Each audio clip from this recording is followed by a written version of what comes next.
What's up, everybody? Welcome back to Remember the Game. It is my retro gaming podcast where every week a buddy of mine and I sit down and we geek out about the games we played back in the day. My name is Adam Blank. Thank you so much for listening to the show.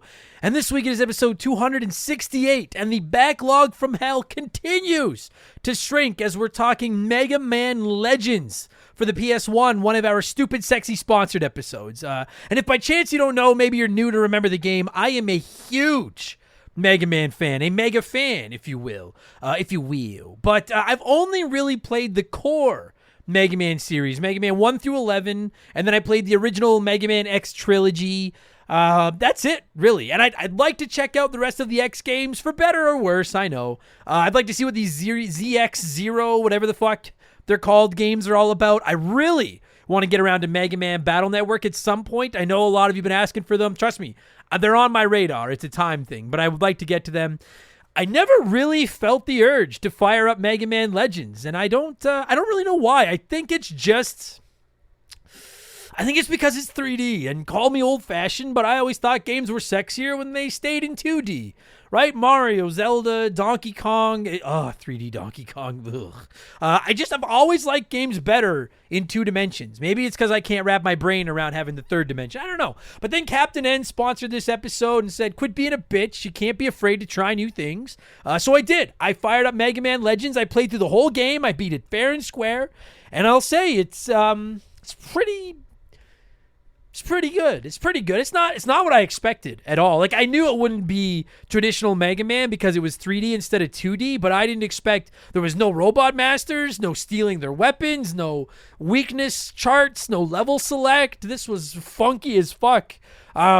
But I did think it was incredibly charming, and aside from the controls, which we'll get to, I actually liked it a lot. I got to get around to Mega Man Legends 2 at some point now. I know a lot of you are like, just skip 1 and play 2. That's not how it works, but I will eventually get to Mega Man Legends 2. I had a guest lined up for this week, but if you didn't know, my friends volunteer to come on the show. The contracts that we have written up are on cocktail napkins, and they still say guilty, and guilty is spelled wrong. Shout out to him who gets that reference. But seriously, though, my guest for this week had real life come up. It's totally cool. I know he's probably listening to this, and if you are, dude, not a big deal at all. Captain N swung by about a week ago to let me know why he wanted to sponsor this episode, why he thought Mega Man Legends was the game to go with, and then I ramble like a boob by myself about my first time seeing my precious little blue bomber in 3D and why I liked it, but the controls made me crazy, and that little monkey freaked me the fuck out. And we'll get to all that in just a minute, because speaking of freaking the fuck out, it's time for another edition of the Remember the Game infamous intro.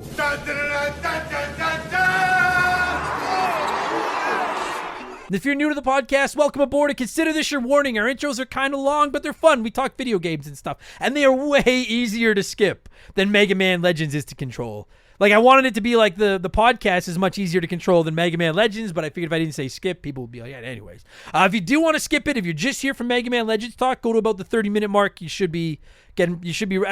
pretty well always time them in right about 30 minutes, all right? I got to get my plugs out of the way. It's how I keep the bills on around here. Give me just 2 minutes. Well, whatever. I'm on Cameo. I know. Cameo.com/Adam Blank. I have no idea how the fuck I convinced them to put me on there, but I am. If you want Angry Adam to yell at you, or somebody you like, or somebody you hate, or whatever. The rest of the plugs go as follows. We have merchandise, hoodies, t-shirts, coffee mugs, posters, all kinds of stuff, rocking incredible art drawn by my man Joe from 4545creative.com. You can find our merch at rememberthegame.podcast.com if you are interested. Great way to support the show. And of course, if you're like, I don't do close, you can always support us on Patreon. There are literally hundreds of ad-free bonus podcasts waiting for you on Patreon right now. You can get them on Spotify finally. Thank fuck. It's awesome. And we offer up to 4 additional shows every week. Monday, Purple Monkey Dishwasher, Mark McHugh and I talk The Simpsons. It's a really fun show. Tuesday, The Rambling Idiot, where I talk about my comedy career, sports, TV, whatever. I don't know, whatever's on my brain. This past week, the one that went live yesterday on The Rambling Idiot, I actually talked about how I worry that the bubble for podcast advertising is going to burst. And I got pretty into the whole business of advertising on podcasts and stuff. Maybe people thought it sucked. I thought it was a decent episode. Every Friday, it's Game Patch, which is my modern gaming news show. I talk about the biggest stories in gaming, new game releases, game sales, etc. And Expansion Pass drops every Thursday. And that's a different show every week. We do game rankings, franchise rankings. We look back at characters and consoles. There's some comedy episodes. episodes. There's a ton of modern game reviews over there. This past week, it was Expansion Pass 181, and now that it's October, I wanted to do something scary, so I talked about the scariest games trapped in my backlog from hell. And it's not like the, I don't want to play this scary, but the boo type scary. And I didn't realize how many games I'm scared of are stuck in my backlog. It's wild. So, as is becoming tradition, here's a sneak peek of last week's episode of Expansion Pass, the scariest games in our backlogs.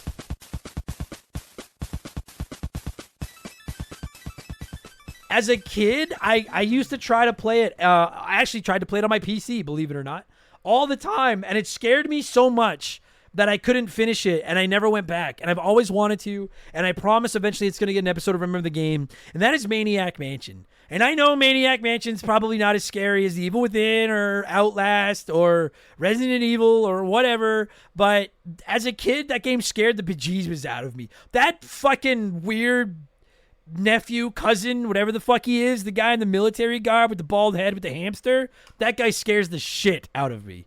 Scares, and when he comes down the stairs, if you've never played it, you play as like a group of like 8 or 10, like I think they're high school kids, and they all have like their own abilities, and you make a team of 3, and then you have to go into this house, and it's like a point and click game, and you have to solve a puzzle on where this missing girl is because she's in this house somewhere. And there's like a whole bunch of different ways to go through the game depending on which group of teenagers you pick, because their skill sets all change one from another.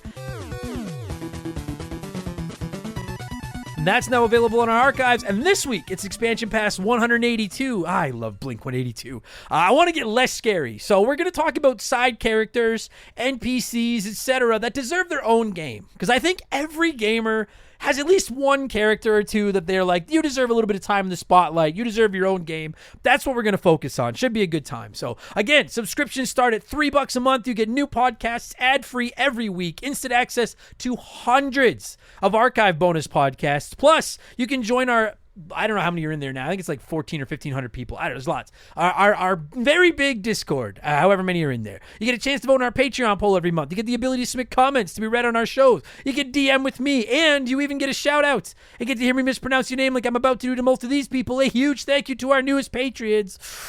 Mr. Sandwich, I like that name. Jose Torres, I like that name. Rick Neff, I've never met a good Rick. No, I'm kidding. You're good. Well, thank you, Rick. Red Panda Penguin Warrior.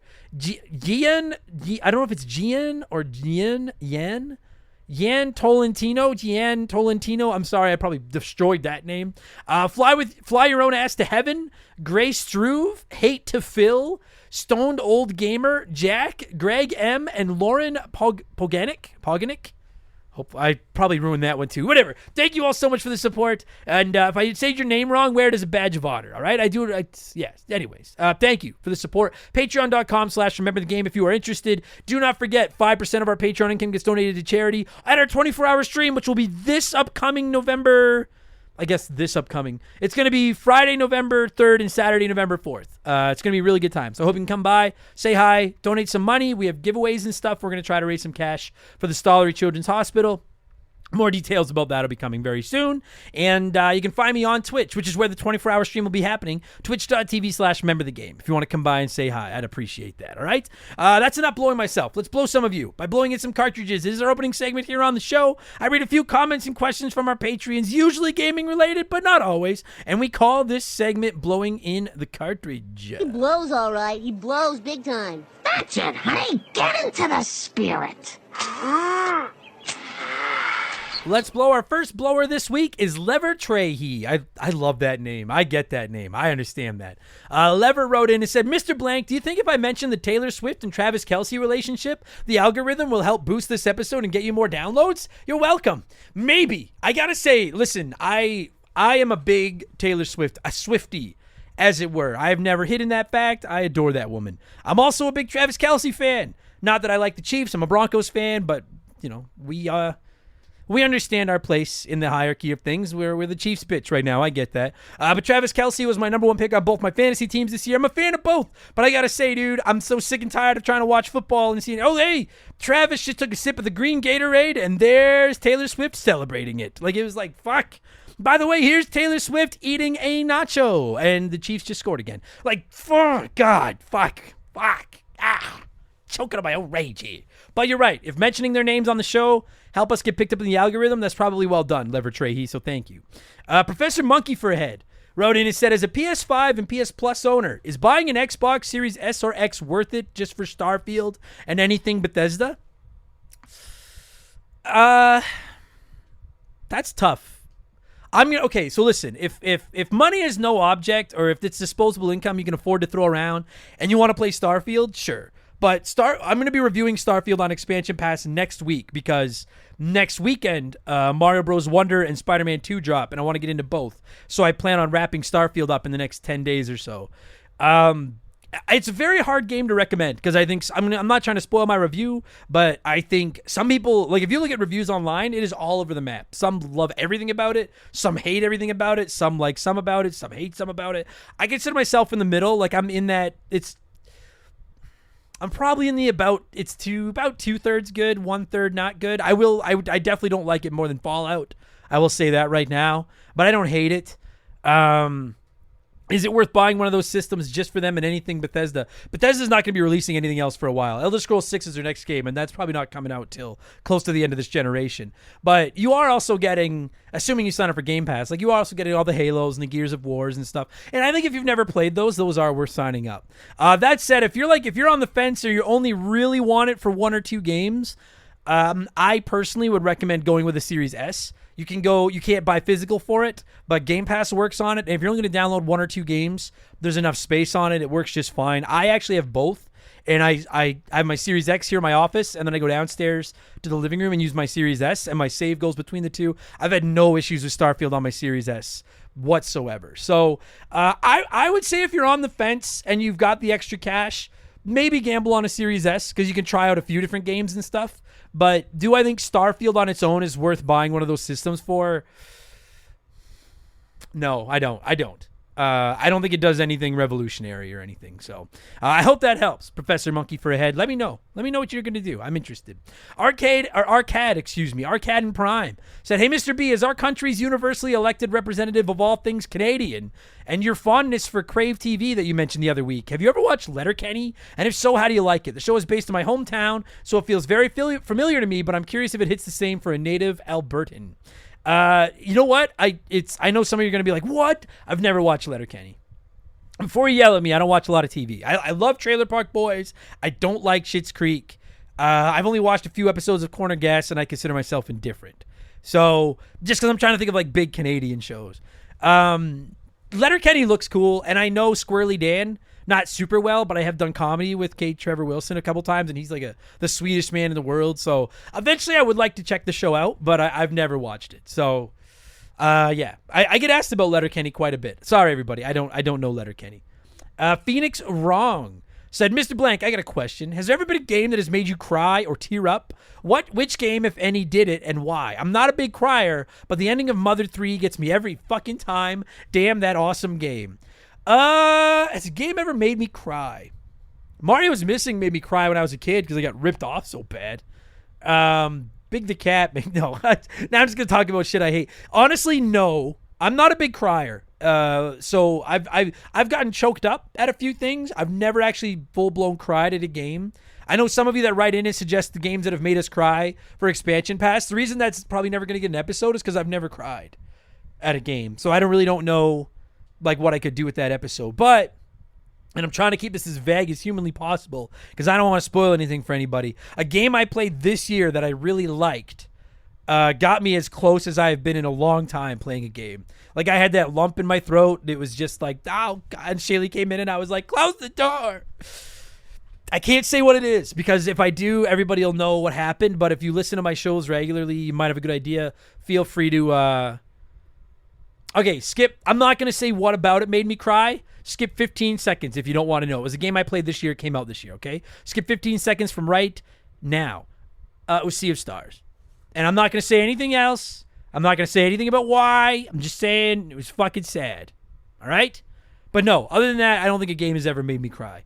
Phoenix Wrong. Okay? All right. Okay, we're back. Oh, Resident Evil 6 almost made me cry because it was so bad too. Okay, Thank you for writing in, Phoenix. Matt B said, "Hey Adam, with hockey just around the corner, who you got winning the cup? I'm an Islanders fan, and I don't see much from them at all. So I'm gonna go with Boston over Edmonton.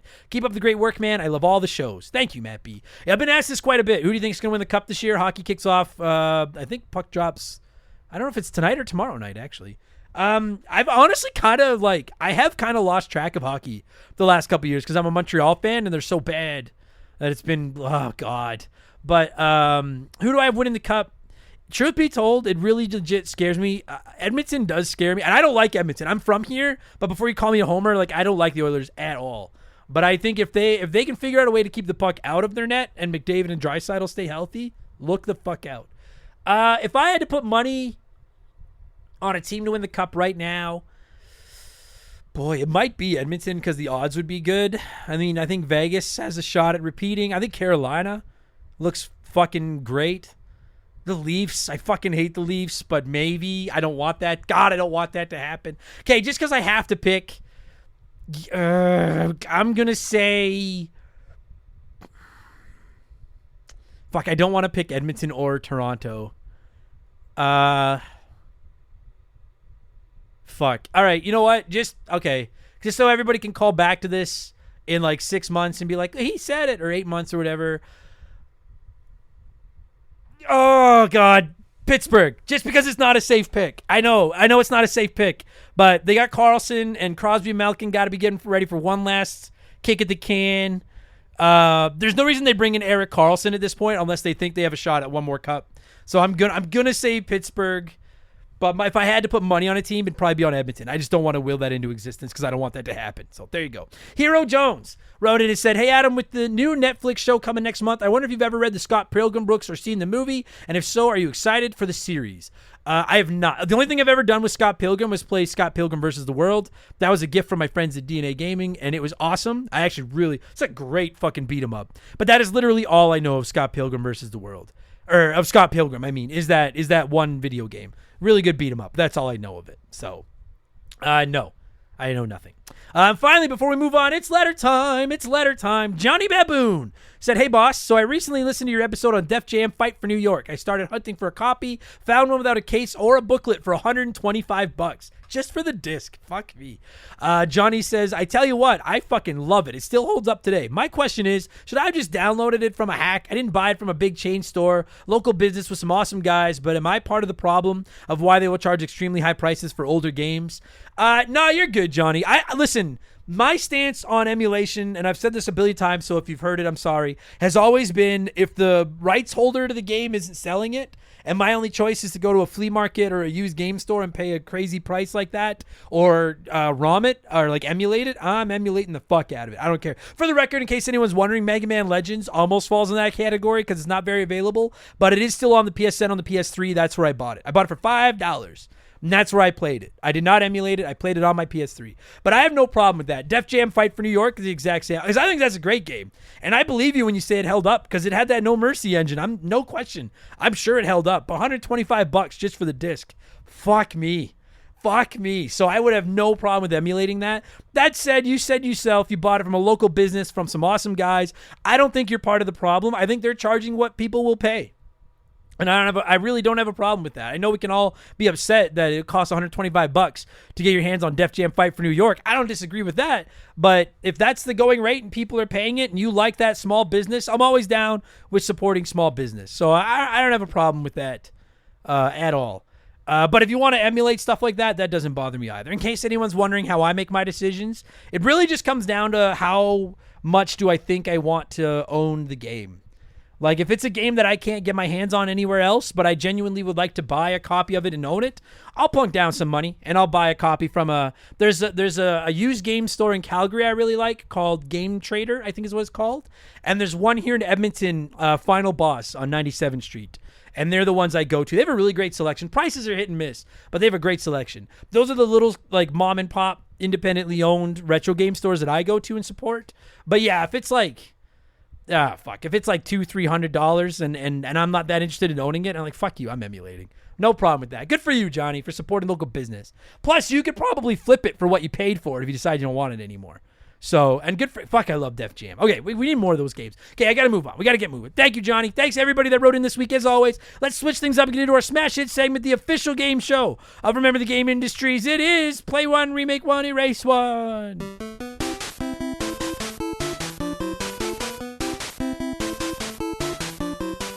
And a huge thank you to Classic Concentration from the NES for unknowingly providing us with the theme music for the show. The rules are simple. Every week I give our Patreons 3 retro video games. They can play one as it was released, remake one as a modern game, and the third is erased from time forever. As always, there are no wrong answers. There is a right one. I'll tell you what it is in a minute. This week we're talking about a PS1 game that I really want to see a remake of with Mega Man Legends. So I went with 3 other PS1 games that I think really need a remake, and those are Parasite Eve, Dino Crisis, and The Legend of Dragoon. And 32% said play Parasite Eve, remake Dino Crisis, erase The Legend of Dragoon. Let's see what a few of you had to say here, then I'll tell you what the right answer was. Mopey36 said, I've never seen a play one, remake one, erase one poll that had a clear winner, but the other 5 options were all so close together. Yeah, it's crazy. 32% voted for the play Parasite, remake Dino Crisis, erase Legend of Dragoon. Everything else was like 10 to 15%. It was a really tight poll.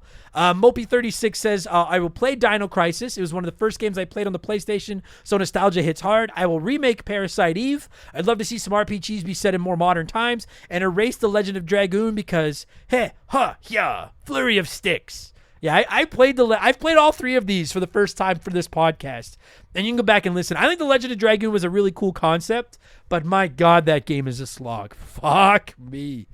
I really genuinely want to see all 3 of them remade. Clyde Mickle said, everyone saying erase The Legend of Dragoon breaks my heart. One should play Parasite Eve because it's rad, remake The Legend of Dragoon because it was solid as it was, but it could use a revamp, and erase Dino Crisis. Capcom doesn't show it love, and neither should we. I was ready to go off on you for erasing Dino Crisis, but I think saying Capcom doesn't show it love, so why should we, is a fair point. Because you're right, Capcom ignores that game, and it hurts my heart. So fair enough. Point to Clyde. El Wapo Riv said, play Dino Crisis. This game is so much fun, just like the Resident Evil games, but with dinosaurs. Remake Parasite Eve because it's one of my favorite games of all time, and I think it'd be a dream come true to play with modern graphics and a play style. And then erase The Legend of Dragoon. Nothing against this one. I actually like it a lot, but against the other 2, one has to go, so goodbye, sucker. I struggled with my erase this week because I genuinely don't really want to erase any of them. I want to make all 3 modern and better. I really do, so I understand that. And Greg M. said, I'd play Dino Crisis because I never finished it and I enjoyed what I played. I'd remake The Legend of Dragoon because it's been on the top of my 2 playlists for a long time, but I haven't gotten around to it. A remake would give me an excuse. And erase Parasite Eve because I've never played it and I don't know anything about it. And that's fair too. I think Parasite Eve is the oddest of the 3. Like, Legend of Dragoon is a classic RPG. Dino Crisis is Resident Evil with dinosaurs. Parasite Eve is fucking all the leftovers in the PlayStation or the Capcom fridge. No, Square Enix, right? Parasite Eve made with Square Enix, Squaresoft, whatever. It's all the leftovers thrown into a pot and made into a game. I'm actually going with the 32% majority this week, as did my arch nemesis, Soda Popinski, who said, play Parasite Eve. I've never heard of the game, so I don't mind giving it a try and getting pissed off. Remake Dino Crisis. I had it as a kid, and a remake like they did with the Resident Evil games would be incredible. And then erase The Legend of Dragoon. I never fully played it. Now wait before you judge me. I played the demo at Walmart. The fighting was cool, but it wasn't keeping me entertained like the other games and demos did. Hey, I'm not judging. I didn't play it till like 6 months ago, so no judgment here.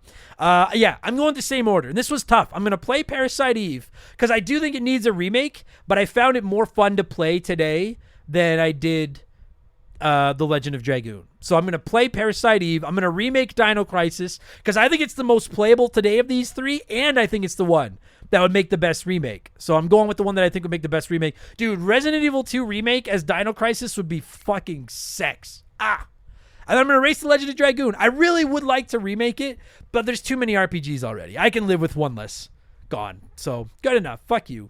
Plus, I can't beat it. It pisses me off, but mostly because I have to erase one. I have to lead by example and play by the rules. Thank you, everybody that wrote in, as always. I'm going to get to what I've been playing over the last week, and we're going to talk Mega Man Legends in 2 seconds. I really need a drink of water, so let's take a quick break and see if I suckered somebody into sponsoring this episode and looking out for us. We'll be right back after this.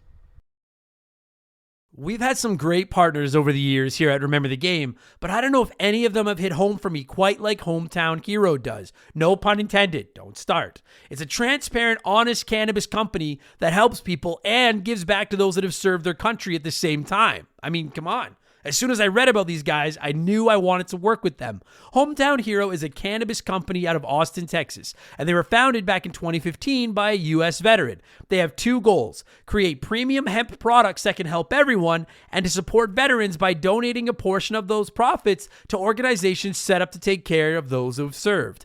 Hometown Hero products are of the highest quality, and everything they offer is made right there in the U.S. of A. Gummies, caramels, chocolates, drink mix. There's something for everyone. And what's more, their hemp is grown locally in Texas, which is something they should and do take a lot of pride in. And they offer certificates of analysis for everything they sell because they want to be clear that their products are as advertised, both in terms of potency and ingredients. No contaminants, you get what you pay for. Just how they conduct business is enough to get my good eyes' attention, but when you circle back to the fact that the company was founded by a veteran and they put such heavy emphasis on supporting veterans, this isn't just lip service. I'm not reading a script I was given here. I'm proud to have Hometown Hero associated with Remember the Game. Reclaim your evening. Visit hometownhero.com and use code RTG to take 20% off your first purchase. That's hometownhero.com, code RTG for 20% off your first purchase. This is an ad by BetterHelp. A band once said, "Work sucks, I know." And I think most people agree with them. Workplace stress is now one of the top causes of declining mental health, with 61% of the global workforce experiencing higher than normal levels of stress from their jobs. And while walking away from your job might not be an option, taking a little time every day to focus on yourself and your mental health can make a huge difference. I know in the summer I try to get outside every day, get a little bit of sun, and just enjoy the outdoors. It really helps. At least until my allergies attack, and then it's ugly. It's important to take steps to combat work stress, and therapy can be a huge one. It's not just for overcoming trauma. Therapy can help you define work goals, set some work boundaries, develop coping skills. It's like a cheat code for life. And if you're thinking, man, I'm too busy for therapy, well, look into BetterHelp. They make therapy as convenient as possible. You can meet with one of their over 30,000 therapists online and on your schedule, just like over 5 million people around the world already have done. As the largest online therapy provider in the world, BetterHelp can provide access to mental health professionals with a diverse variety of expertise. Unwind from work with BetterHelp. Our listeners get 10% off their first month at betterhelp.com/rememberthegame. That's BetterHelp, HELP.com/rememberthegame.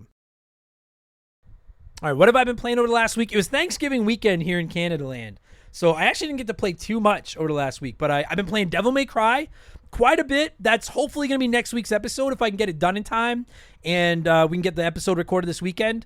I know a lot of you are excited about it. Dude, the first few hours I played of the original Devil May Cry, I fucking despised it. I despised it. The longer I've played, the more I've come around. I still don't know if I'd go as far as to say I like it, but I'm not going to completely rip it a new ass like I would have a week ago. So we'll see. We'll see how that goes. Probably going to be next week's episode. I'm still playing Starfield.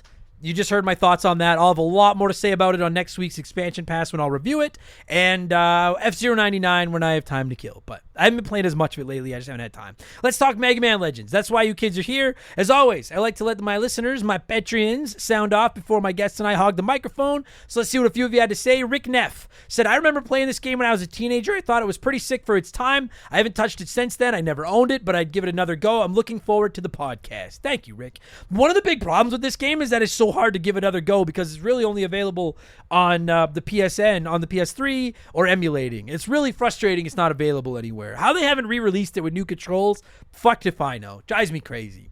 Josh Cross said, "This was the first PlayStation game that I beat. My grandma got it for me for Christmas. I've played through it more times than I can count. Still holding out hope for Legends 3. Yeah, how the fuck? Like, I know there's a big story to it, but like, where the fuck is Legends 3? Now that I've played 1, I can't wait to play 2. And I'm sure when I'm done 2, I'll be like, where in the fuck is 3? Drives me nuts.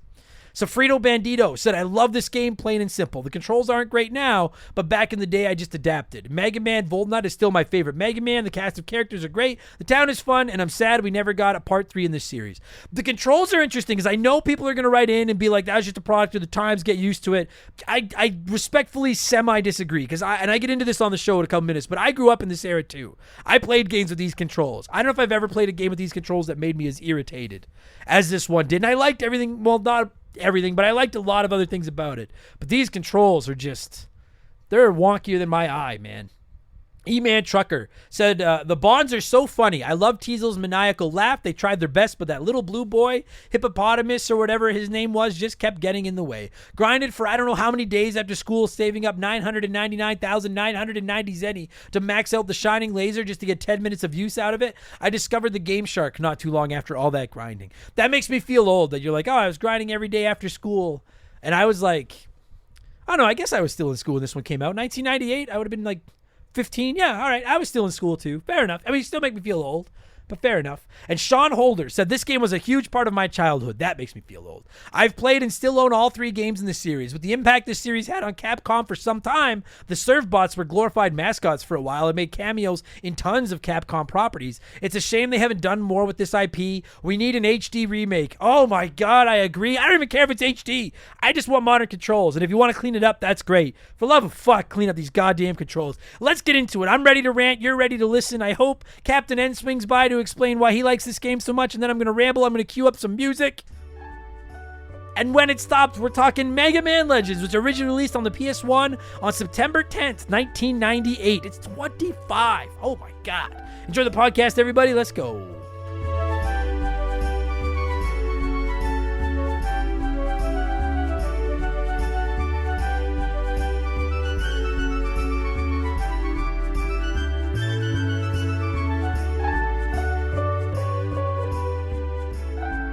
All right, so as I'm sure I mentioned during the infamous intro, this is another one of our Stupid Sexy sponsored episodes. The list is getting a little smaller. I mean, every time I do one of these, which is stating the obvious, but whatever. Joining me via the blank phone this week is the Stupid Sexy sponsor of Mega Man Legends. You all know him. Some of you like him. It is Captain N. Captain N, how's it going, buddy? It's going good. Glad you like this game compared to the last one I suggested. Whoa, fuck. For anyone that doesn't know, the last one was Dark Cloud, which admittedly was a last-minute replacement for Brave Fencer Musashi. Right, Brave Fencer Musashi. And Dark Cloud irritated me. This game, buddy, I like this game. Before anyone gets upset, I like your game, but I'm going to tell you, I'm going to put it out there, and then I want to know why you like this game so much. But I got to say, maybe the single most frustrating controls I've ever used in my life. Unbelievable. Yeah. And is that controls don't stand the test of time for sure. Good God. And I don't want to hear from people like, that's just what it was like in the PS1 era. I played PS1 games in the PS1 era. I understand that. But to try to play a game as action-based as this with these fucking controls, holy Christ. Well, did you play this back when it came out? Yeah, about a year or two after it came out, I picked up a copy, and these were the controls of the time, so it was easier to wrap my head around. Right. But, it's just not good for action games because it doesn't let you turn the camera and run at the same time. That's what it is. It's that fucking camera. If you've never played it, you turn the camera with L1 and R1, and I get what they had to do because they didn't have analog. Like I get it. It's just.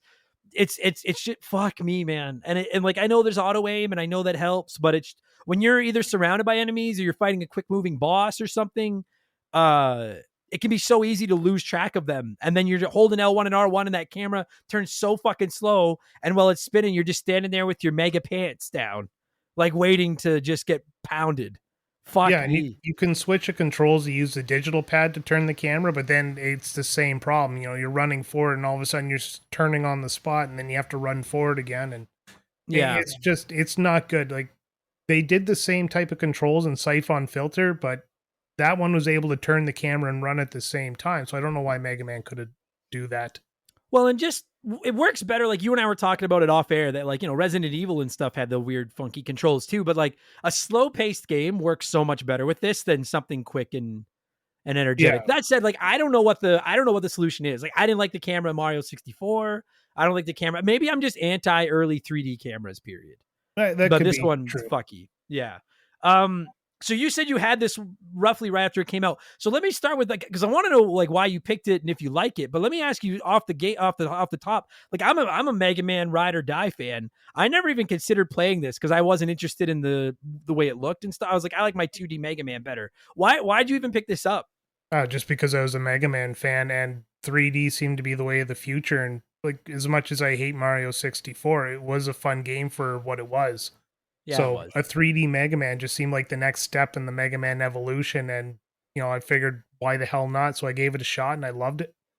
Now, okay, so then let's go to that then. First of all, uh, what do you like better? Do you like, and I'm not gonna, because everyone knows I like 2D Mega Man better, but I'm not gonna dunk on you if you do. Do you like this better than like a traditional, like a Mega Man 5 or something, like a 2D Mega Man?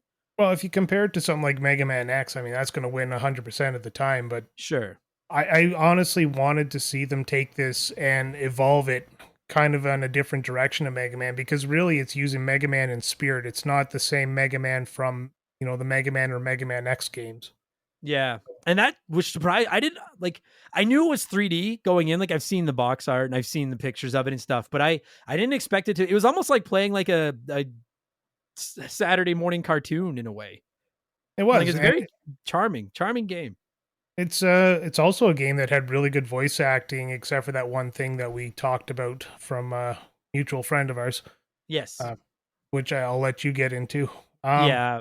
Yeah. but it has a fun story. I mean, honestly, I really enjoyed the story of this, and like you said, it plays like a Saturday morning cartoon, so it's really it's just interesting altogether. And then one thing I've always noticed about this game, in the era of PlayStation 1, load times were atrocious.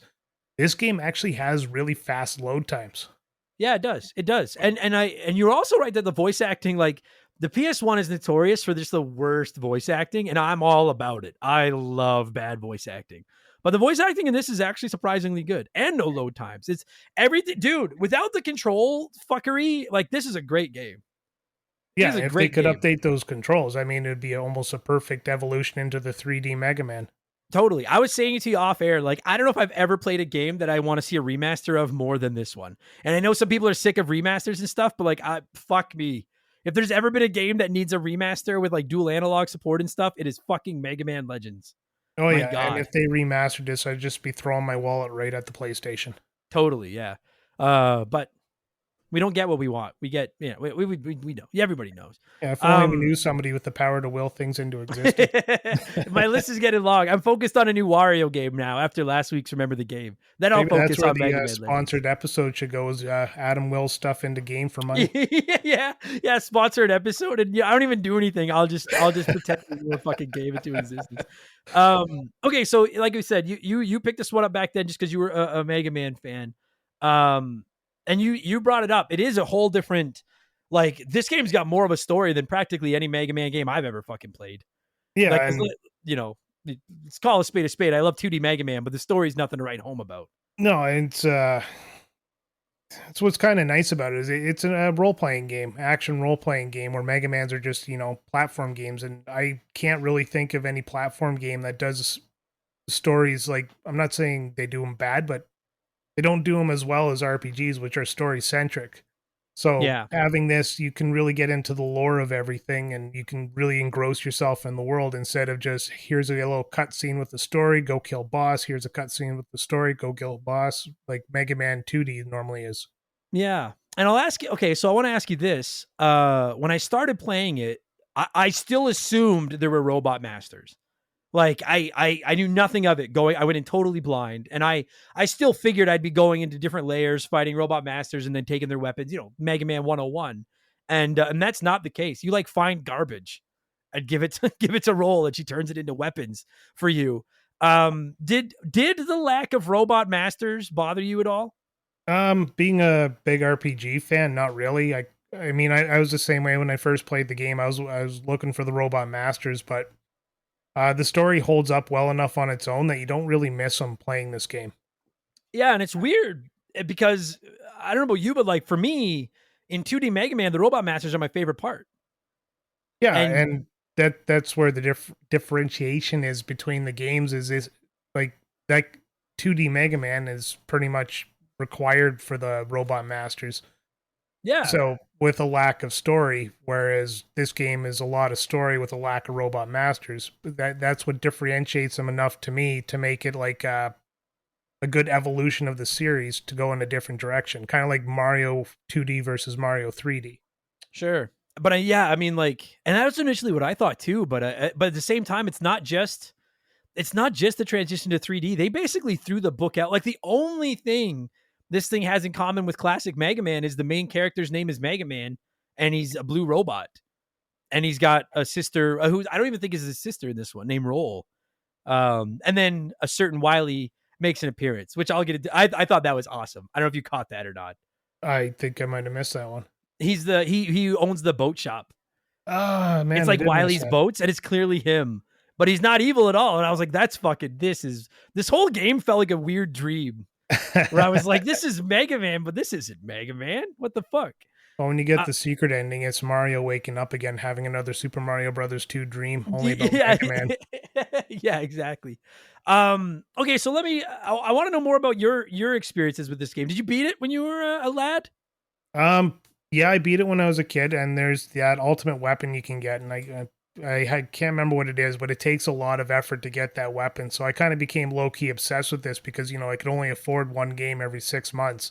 Sure. So I played the game. I had the player's guide, so I went through everything I could do in this game and finished it all. And then, of course, lost that memory card. Of course. But Fuck. when you really dive into this game, there's a lot to do. Bro, I was shocked. So I'm at the final boss right now. You and I were just talking about it off air. I have literally been losing to the final boss of this game for 2 days. And I'm so I can get it down to like half a dozen more hits and I'd have it. I fucking die every time. Molly won't come near me right now. I'm so mad at the final boss. But I started I'm not gonna go back and find I'm not leaving the final base to power up or anything, but I didn't find the helmet. I only have 4 special weapons, and I thought I was fairly thorough. There is a shocking amount of content in this game. Yeah, and it's just talking and exploring and going around and building and all that kind of stuff. One thing I learned recently is there's a morality system built into this game. The more crappy things you do around town, the darker your character becomes. Shut up. No, I'm not kidding. You can do nice deeds and it turns back to the normal blue, but you can actually change Mega Man into Dark Mega Man. Doesn't affect anything, but kind of a neat little Easter egg. Wow, I didn't know that. Man, what a Jesus. I want to read more about this game now. Listen, I understand they had to flip the script and get away from 2D Mega Man, but I'm shocked that they could have just made a 2D Mega Man in 3D. Which is I do think to an extent what they did with Mario when they made him into 3D. Yeah, But or Sonic, or insert your favorite whatever here. But this one, they just were let's just throw it all out and start from scratch. It's fucking wild. And I mean, why not? I mean, it's a great way to take a character because this is like I said, it's a different Mega Man. He's Mega Man Bullnut or something like that. He actually has a last name, and he's a different personality. And at some point, I don't even think he's really a robot. I think he's half man, half machine. Yeah, which is kind of Mega Man was a robot, but he was a robot with a conscience. Anyways, we're talking legend. It doesn't matter. Yeah, he was ChatGPT. So did you? Yeah, yeah, exactly. So I'll ask you this because I only got 4 or 5 special weapons. Did you have a favorite? Because that was one thing I found odd is that you couldn't switch them on the fly. You had to go into a dungeon with one weapon. I can't really think of any of the weapons off the top of my hand that I would say was my favorite, but I mean, there was an arm cannon, if I can remember correctly. Yeah, that's the one I've been using. It's it's weapon on his right arm is as big as he is now, and it shoots homing missiles. That's the one I've been using. Yeah, and I think that was the one I went with, the homing missiles. Yeah, it's pretty powerful because the other ones are neat, but dropping mines right in front of you, I probably ran into more of those mines than the fucking goddamn computer did. So fuck me. What do you think of the villains? The villains are fun. I like the Tronbon gang there, the pirates. Yeah. They're just fun. The blatant ripoff of Lego characters. I mean, it's just a little bit of comedy within the story there, and of course, they're kind of bumbling a little bit throughout the game. Yeah. But Tronbon herself is actually a really good character, and I'm not surprised they made a game with her. with her name. Yeah, no, she's awesome. Yeah, I'm a big fan of her too. She's I thought she was the star of the show. Like, cause there is that what's his name? Teasel? I think Um, the green guy, the guy in all green. Like her boss or dad, or I don't know what the fuck his relationship is to her. I'm not But good with names. yeah, like the leader guy with like the spiky gray hair. I thought he was funny, but I thought Tron was just awesome. Yeah. Yeah, She Tron, like she's my favorite character in the game if I had to pick one. totally, yeah. And then you mentioned it, those little dude, I've seen those little Lego guys so many times and I had no idea that they were from this game until I fired it up and saw them walking across the screen like to kick Yeah, off the and game. They remind me of the what are those little yellow guys with one eye that are everywhere now? The Minions? oh yeah, fuck the Well, hey, well, yeah, they're pretty annoying. They're pretty annoying. But these little shits are pretty funny. Like the way they fall out of robots when you destroy them and run off scared and stuff. They're charming as fuck. Yeah, and They I fit was me reading well. up on them, and Capcom basically said they were stolen from Lego. And what was supposed to happen is they weren't supposed to be inside the vehicles. Their heads were supposed to pop off and actually go on top of the vehicle that they or whatever they would turn into. So that in the current game they fall out of. So like the tanks, there would be a tank with one of these guys' head on it, Oh, and that's they awesome. yeah, they changed it at the last minute. Yeah, Lego's got deep pockets. I don't think I'd want to pick up. I mean, so does Capcom, I suppose. Yeah, and But this was the height of Capcom too. I mean, they were riding that Resident Evil, Street Fighter, Mega Man money. man, I don't mean to change the topic, but like we were talking about this on Game Patch last week. Because Capcom said if Xbox tried to buy them, they would say no. Is there I know that there's like there are, there's Take Two. It's like Capcom is up there as like one of the best third party studios, maybe in the history of gaming. Like I they're think they're beasts. riding high on some fuck you money right now, so they Yeah, can but I mean, dictate the rules. like right, like you have Mega Man, you have Street Fighter, you have Resident Evil, you have Devil May Cry, you have Monster Hunter. Like they're fucking rolling, Yeah, and it and sucks. Like Mega Man's arguably like the smallest of all those franchises. which God is damn a it. shame. I always feel like Capcom kind of did Mega Man dirty over the last years, releasing just another side scroller once every couple of years. Yeah, yeah. I mean, like I'm good with those because I listen. I'm not gonna sit here and pretend that if they started annualizing Mega Man 2D side scrollers, like I'm not gonna sit here and pretend I wouldn't buy them every year because of course I fucking would. Of course I would. But I like the way that they've spun them off, and it's sad that they aren't like Battle Network. I know they just got the collection re-released, but they haven't made a new one of those in forever. This franchise is dead as far as I Yeah, can tell.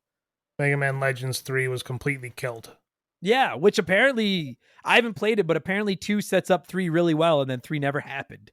which is one of my favorite things about, pop culture is when you have a cliffhanger and they just dump the project. Yeah, right? And it's too bad because I wish they'd make more of these now, or even just re-release these somewhere. Like these, Re-release them, make a new one that uses proper controls. I mean, can you imagine today's control scheme on a 3D Mega Man game? oh, it'd be Maybe even go fire. back to throwing in the robot bosses. It'd be like just absolutely insane. Yeah, I will say, dude, I controls aside, I 180'd on this game because coming into it, I was like, I'm gonna play it because it's Mega Man, and I like Mega Man, but I was, I prefer my 2D, and I was like, I can't imagine I'm gonna like this game very much. And despite the infuriating fucking controls, I really really liked it, and I was like, give me more of these, like give me this with modern controls. It was like, dude, have you played the Metroid Prime remaster, remake, whatever No, on I the haven't Switch? yet. I haven't either, but I just played the GameCube one and it was dope. And everyone's like, dude, the Switch one's so much better because the controls are cleaned up.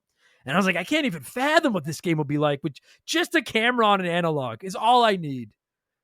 A B Yeah. stick. And, what was I gonna say here? Think about this game. If you took Mega Man out of it, it's still a fun game, but I think Mega Man was just kind of there for the name recognition. Because, like you said, what in this game really screams Mega Man besides Mega Man and Roll? Yeah, I agree with. I was even thinking that. Well, I was like, I could swear, you would not surprise me if I found out this was a different game and they were like 3/4 of the way done, and then they were like, "Fuck this! No one's gonna buy this unless we like. What do we do to make people look at it?" And they're like, "Let's put Mega Man on it." Like, I would believe you. I'm not saying that's what they did, but I would believe you Yeah, it because makes like there's complete sense. there's no Robot Masters. There's no Rush. There's no Dr. Light. Wiley runs a boat shop. There's Eddie's not there. Like there is nothing. It's fucking Yeah. weird. This game could have used Rush. Sure, everybody could use Rush.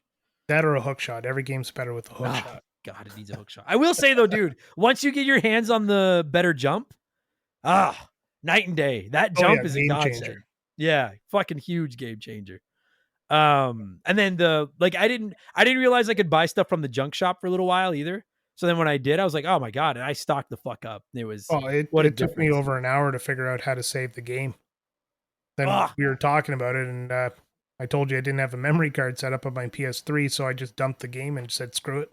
Yeah. Well, because every time you want to save too, you got to deal with that stupid little monkey. I fucking hate that guy. Yeah, stupid monkeys. Stupid monkeys. Shout out to anyone that knows. One other thing I wanted to touch on before we get ready to wrap up here was just, did you, if I have a criticism outside of the controls, the music is charming, but they clearly couldn't afford more than 10 seconds. Yeah, repetitive. But my God. With the amount of voice acting they shoved onto that CD, I'm not surprised that the music was just repetitive. Oh, that's a good point. They probably didn't have room for everything. That's a good point.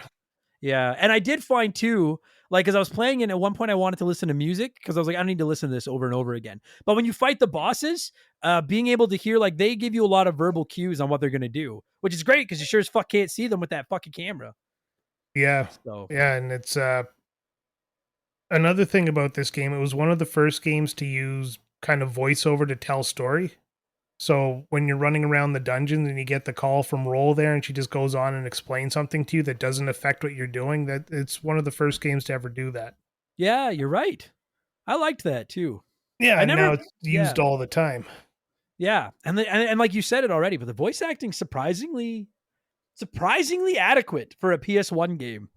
Yeah, back and when the facial expressions as well. I mean, this came out the same year Final Fantasy VII did, or Resident Evil, and those games don't have, moving mouths and, eye movements and stuff like that. Those games are just completely, lifeless characters, but this game actually had expression in the characters. Yeah, agreed. And like, I always use that stupid analogy of like game development is like a pie and you have to decide how much of the pie goes into each thing. And I will say that like the grand scope and size of Mega Man Legends isn't exactly Final Fantasy VII or Resident Evil or, so they made some, it feels open world, but you can't leave that little path in the grass and shit like that. But you are right though. It does, like, even there's times where Mega Man is like reading big words to Roll and he's like struggling to pronounce the big words, which I can relate with.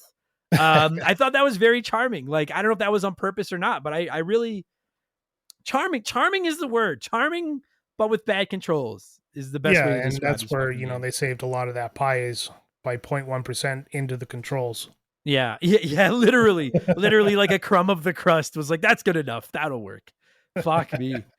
Dude, is there anything we forgot to mention? I'm just curious, actually, before we wrap this up, why'd you pick this?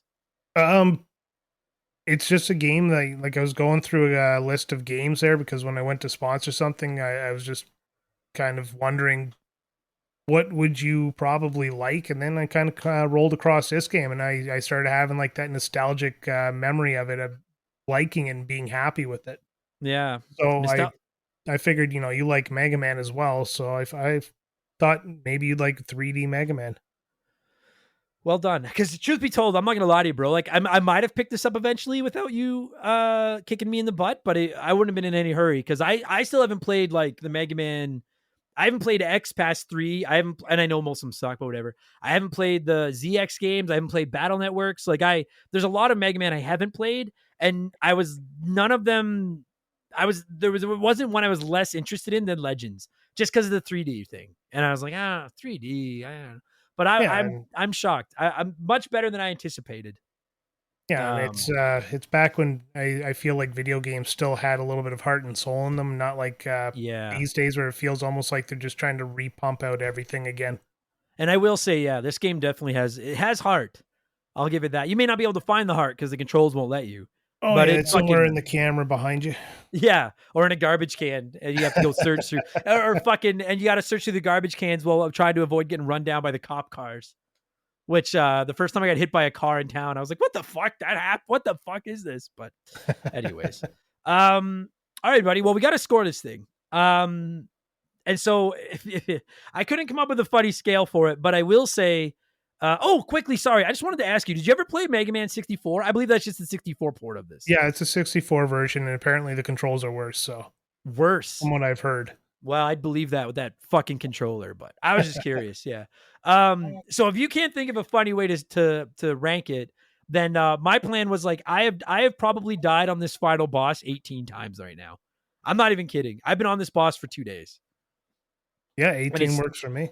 Yeah, fuck me. I'm gonna beat it too. Fuck, I'm gonna fucking. By the time this episode is live, I'll have beaten it, or I will have smashed my PS3 controller. One of those two things will have happened. I promise. Why not both? Why not? Perhaps both. I'll get to my score in another 45 minutes or so. But Captain N, I want to know, out of, what do we say, 18? Yeah, out of 18. Out of 18 times that I've died on this final boss, what would you give the original Mega Man Legends for the PS1? I'd probably give it a good 15 out of 18. It's the controls that really kind of make it unplayable these days, but everything else in the game I love. Yeah, is there anything other than the controls that you don't like? The repetitive music, but like I said earlier, it's probably because they shoved so much voice acting in there, they only had a little bit of room left to put music in.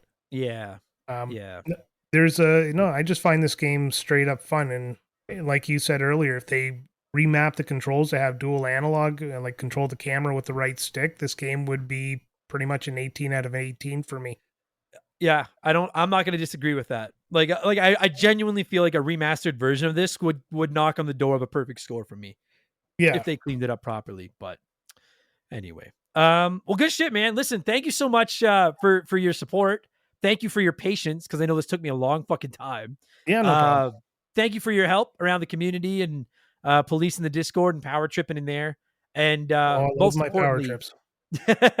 And most importantly, thank you for getting me to play this, because I don't think I would have otherwise. And this is one of those ones that, like, it's not right that it took me that long to play this one. If I played this back in the day, I would have loved it. I'm kind of happy. Like, after the whole Dark Cloud fiasco, I was actually kind of worried that you'd end up hating this game as well. And like, it was never my goal to get you to play a game that you hate. That's not, well, maybe it wasn't, but I know people want me to, you fuckers. But I don't hate this one. I'm going to ramble about some more of this here in just a second. But buddy, seriously, man, thank you so much for doing this. I appreciate it, and I appreciate you. Thank you. Anytime. Take care, Adam.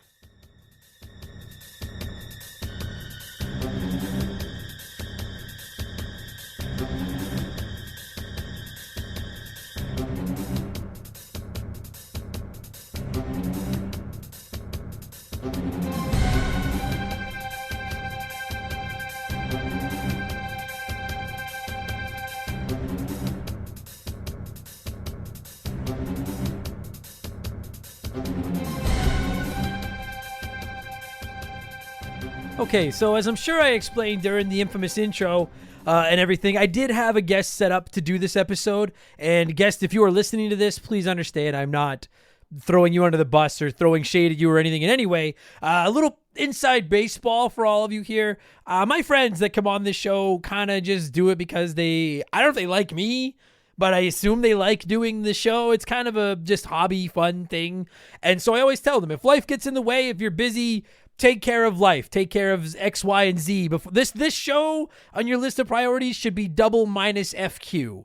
And my friend got busy, and with it being Canadian Thanksgiving this past weekend, we had to get the episode banged out before I took a couple of days off to stuff my face full of dead bird or whatever it is, all the stuff you eat on Thanksgiving. So I'm rolling solo this week. All right, just for the record, Captain N crushed it there in the intro, and then this was kind of a last minute thing with me going by myself. But I will say that's fine. Because if there's ever been a franchise that I could ramble about on my own without any help for a little bit of time, it's probably Mega Man. Whether you may know or maybe you don't know, if you're newer to the show, I am a bit of a Mega Man diehard. But with the caveat of I'm only really talking about the original Mega Man games. The original, now I guess 11, the core Mega Man series. Those are my favorites. I love those games. I've played Mega Man X 1 through 3. I love 1. I really like 2. I could take or leave 3. You can find reviews of most of those in the archives. That is it for my Mega Man experience. So when I say I'm a Mega Man diehard, I mean just core Mega Man. I've never played like the ZX, Z, whatever the fuck they are games. I haven't played Mega Man Battle Network, although I really want to, and I will eventually. I've rented Fiddler on the Roof, and I will watch it. But shout out to anyone who gets that reference. I really will play the Mega Man Battle Network games eventually because I like tactical games, so they look interesting.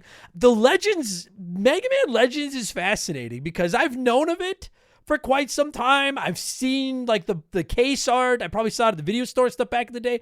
I was never interested in Mega Man Legends. I'm an old man, okay? I'm going to be 40 right away. I grew up on the 2D. I fought going into the 3D era, kicking and screaming. I didn't love Mario 64 when I first played it. Ocarina of Time burned my ass. Took me a while to get into 3D games on my PS1. Metal Gear Solid, fucking looking at you. So when I saw that they were doing Mega Man in this 3D, I was like, I have enough 2D Mega Man. I don't need you to get cute and fuck with this. Everybody says how good these games are. And now that I've finally played it myself, I'm kind of torn. I'm kind of conflicted on Mega Man Legends. Listen, before we get into anything, let me just make sure I make this clear. I don't think it's bad. I'm not shitting on it. It's definitely going to get like an above 50% score. I don't hate this game by any stretch of the imagination. The controls, that's a different story, and we'll get to those in a couple of minutes here. But I'm playing it, and I basically binged the game in like 3 days, honestly. And as I'm playing through it, I'm like, what did you do to Mega Man? And at first I was like, this isn't. So what the fuck is this? He's not like, there's no Dr. Light, Dr. Wily. I know spoilers, I guess Dr. Wily makes an appearance because he sells boats, but there's no robot masters for me to go fight or anything. It's basically just a dungeon crawler RPG-ish kind of game, I guess.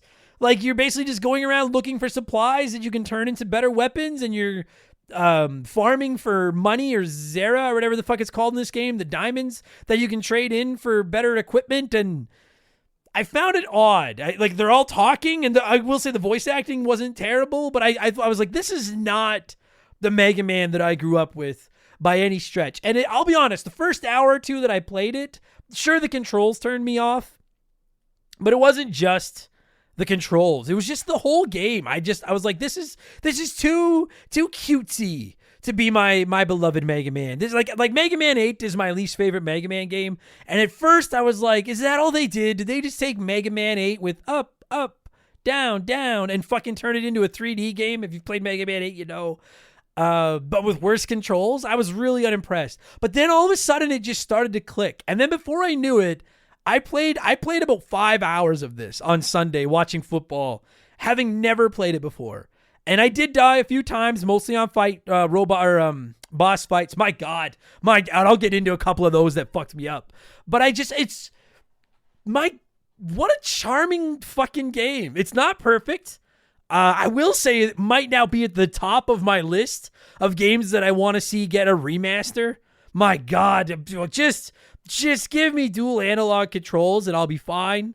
Maybe, clean up the graphics and stuff if you want to, but I was impressed. And by the time I was done, I was like, this is the highest praise I can get it before I get into the nitty gritty of what I like and didn't like. I deem this game worthy of having the words Mega Man in the title. And that might sound stupid, but if you haven't listened to my show for a while, you don't know just how highly regarded Mega Man is in my books. I love that little robot so much. And I was worried that this was going to be some stupid spinoff. It was going to fuck it all up. But this is fine. It's a fine game. Do I like it better than the classic 2D Mega Man? I do not. But I don't hate it. At some point now, I am going to definitely get a chance to play Mega Man Legends 2. And I might try this Misadventures of Tron Bonne at some point. Like, I'm interested in this universe now, and I think it's sad that we haven't seen this game re-released anywhere, and we haven't seen it fucking remastered, at least, if not full-blown remake, and clean the controls up and everything. I would love to see what they could do with Mega Man now with the technology on like the PS5, the Series X, to a lesser extent the Nintendo Switch. What could you do with Mega Man in a 3D environment now? I personally would add Robot Masters and stuff back in just because I love them. They're my favorite part of the game, but I digress. Anyway, so we'll get into the good and the bad here of this game. It's so much weirder when I'm rolling by myself. I do these for Expansion Pass all the time, but if you're not a Patreon, if you've never listened to one of my episodes on Expansion Pass, I'm known to get a little bit scatterbrained while I'm doing these by myself and go all over the map. So get ready for me to be all over the map on this one. And unlike Mega Man in this, I don't have Roll to drive me around in a weird camper van. I'm going to have to find my way there myself.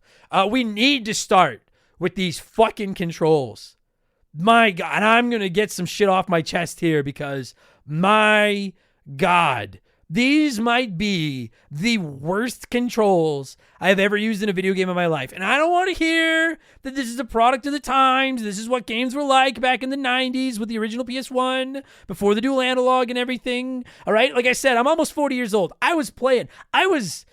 Hang on, I'm doing the math. I was 14 when this game came out. All right, I played games in this era. If you've never played it, you move with like the analogs don't work. I played it on my PS3. I bought it off the PSN. And the analogs don't work. You move with up, down, left, and right on the D-pad, and then you turn the camera with L1 and R1. And I've played other games like that. You know, like Captain N we're talking about. I'm sure Resident Evil probably played that way, or Silent Hill, I think, did. There's Metal Gear Solid. I don't remember Medieval. I don't remember which of these games that was the controls or not. But the point is that I played games in that era. But I don't know if I ever played one that was so fast-paced and so reliant on your reflexes and moving around and dodging and homing in attacks and stuff like that, like it is with Mega Man Legends. And fuck me, I never ever got used to them. When I was just like, when you're exploring the towns and stuff in the forests and you're not fighting anybody, really wasn't a big deal. When you're in the I don't know what they're called, the undergrounds, I guess, the tunnels, whatever, when you're digging for treasure and you're going through the temples and the dungeons or whatever you want to call them, when you're only fighting one or two enemies at a time, or they're in front of you in like a narrow hallway and there's not a lot of room for them to be coming at you from all sides and stuff, really didn't find it to be a problem. I do think the lock-on for the attacks worked sometimes, fucked you around in other times. I'll come back to that lock-on in a second. But when you were fighting either a boss, or if you were fighting faster enemies that were in like those fucking green crab-looking things, I don't know what the fuck they are, that crawl towards you, like they see you and then they just run at you as fast as they can. Oh my God. If you're fighting anything like that, fuck me if you're fighting a boss that's shooting at you and you're running around and trying to turn around and see it. Maybe some people got used to the controls. I can honestly say in the about 7 hours it took me to play through this game, I never did. I never got used to those fucking controls. The final boss fight drove me insane, and I'll explain why in a minute. There's the one fight where you need to, you're fighting like, I don't know what they are. They're like 3 giant robot dogs, and all they really do is either run at you or stand back and spit fire at you. And the dogs that when they bark, they shoot bees at you, like those, but with fire.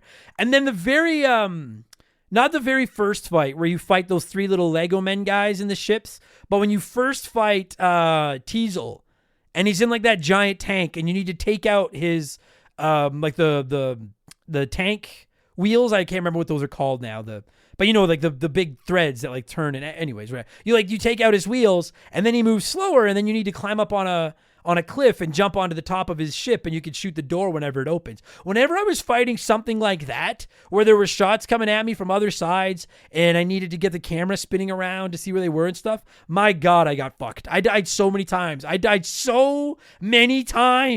On that fight against the giant tank and that final boss fight, and it was that fucking camera. Because the problem is, while you're running, like we were talking about it when I was talking to Captain N, like you can semi kind of turn that camera when you're running, but it doesn't turn very well.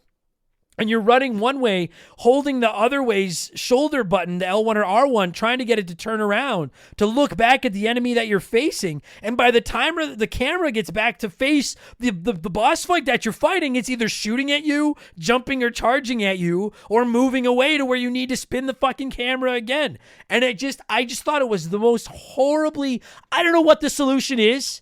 All right, I'm putting my cards on the table. I hate the camera on Mario 64. I hate the camera on Ocarina of Time. I hate the camera in most of these early 3D games because there really is no, until they developed the dual analog and really got used to being able to turn the camera with your right stick while you move with the left stick. I've never really thought they handled well, but I don't know if I've ever been more frustrated by one as I was in this game. And the thing about it is they try to offset it by offering you a lock-on, like an aimer, for your weapon, like for your Mega Buster or your Buster or whatever the fuck they call it in this game.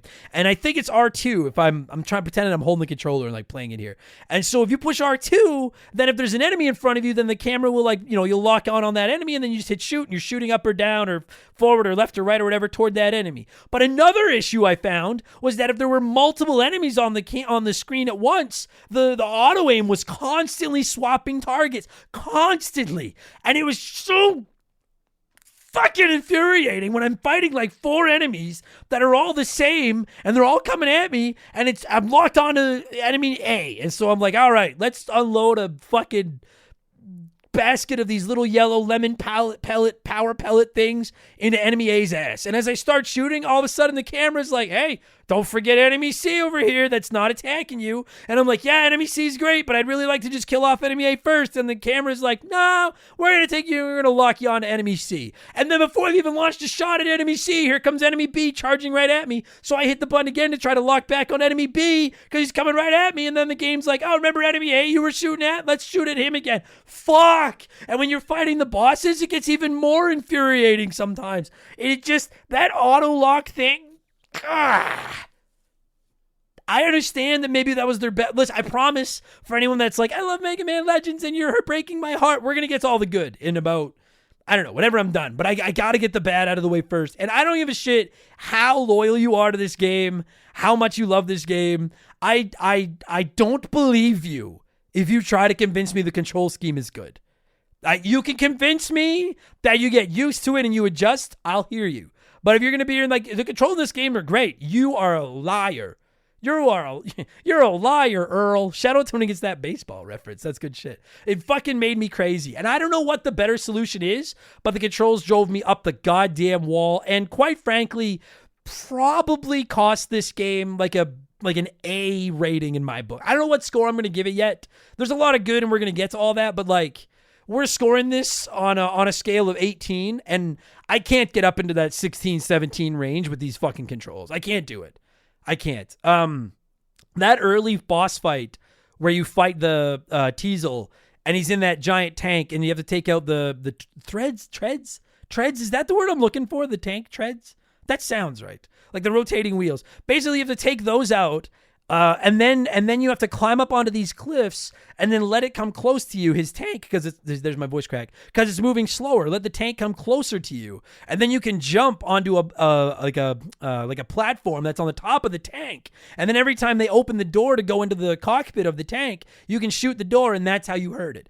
All of that is fine. I can live with all of that. But the problem is that this fucking tank makes this giant green laser energy ball thing.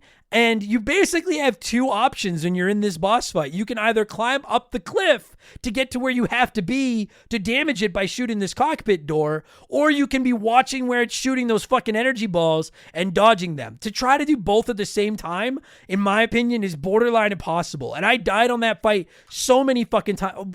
Fuck me. So many fucking times. I can feel the rage bubbling up inside of me, and I don't want to unleash Angry Adam on Mega Man, but fuck those controls. The only way I finally beat that fight was I basically just went back to the little forest, woods, whatever level that you go from that main town to where you fight the tank. I went back to the forest area and just fought tanks like that basic enemies over and over and over again and grinded to save up enough currency, zero, whatever the fuck it's called, those crystals, to go back and buy a bunch of new energy capsules for my health bar and to fill up my energy tank to refill me. And I think I upgraded my armor too. And then it was okay. And maybe that's what the game wants you to do. Maybe that's the whole point. But I found that fight so goddamn infuriating because even with my upgraded equipment, I still struggled on that fight. And I'm telling you, it's not... I really genuinely don't think it's entirely because I was under-leveled or under-equipped or whatever. It's because those fucking controls, they just don't work. God damn it. Fuck.